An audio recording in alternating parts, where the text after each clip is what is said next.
ওনাকে কোমলের হয়ে গান গাইতে হবে।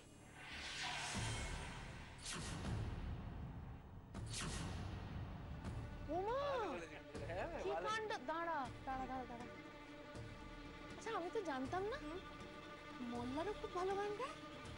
হ্যাঁ, একসময় মল্লার খুব ভালো গান গাইতে পারতো। আচ্ছা পারে। তবে তো আজকে গান না শুনে যাচ্ছি। হ্যাঁ, তাহলে আমি চাই ডেকে আনি ওনাকে। এই যে করি ম্যাডাম, আপনি তো কখন থেকে বলছেন ডেকে আনি ডেকে আনি, এবার সত্যি সত্যি যান না, ডেকে আনুন না। সবাই যখন বলছে তাহলে ডেকেই আনি। চাই, হ্যাঁ দেখে আসি।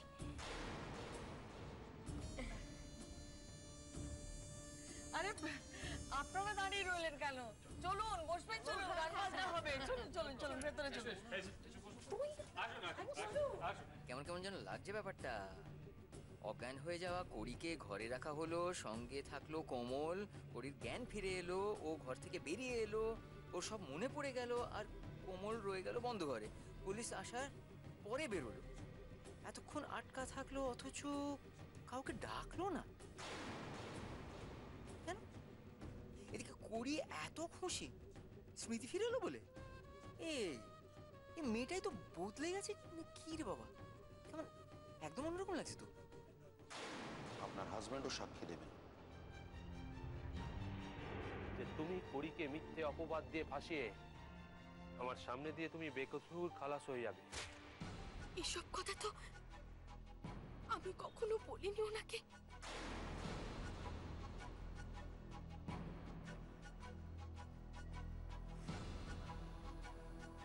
তবুও উনি ভাবছেন যে আমি বলেছি।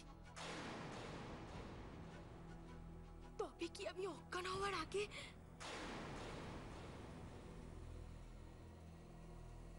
আচ্ছা আমি অজ্ঞানী বা হলাম কেন? কি রে কোমল, আমার বিয়েতে তুই কত পান সাজলি, কতজনকে নিজে হাতে খেতে দিলি, কিচ্ছু মনে পড়ছে না তোর? আমি এত কাজ করি তো তুই অসুস্থ হয়ে পড়লি, অজ্ঞান হয়ে গেলি।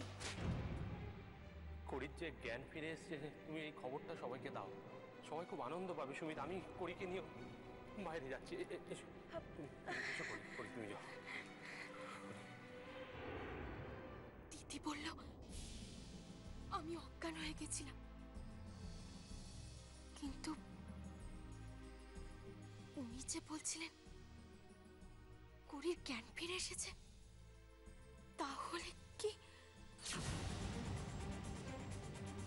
আমরা যমজবোন হওয়ার সুবিধে তো দিদি অনেকবার নিয়েছে। দিদি তো এর আগেও আমাকে কড়ি সাজিয়েছে, গান গাইয়েছে জোর করে আমার মতের বিরুদ্ধে গিয়ে। আমার মতের বিরুদ্ধে গিয়ে তো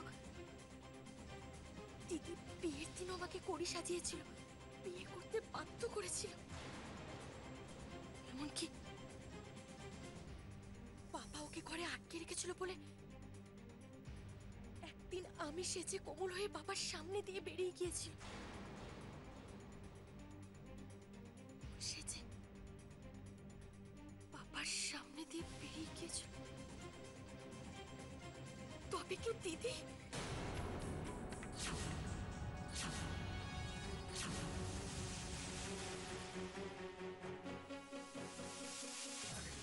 দিদি দিদি এই কাজ করেছে? কেন করেছে?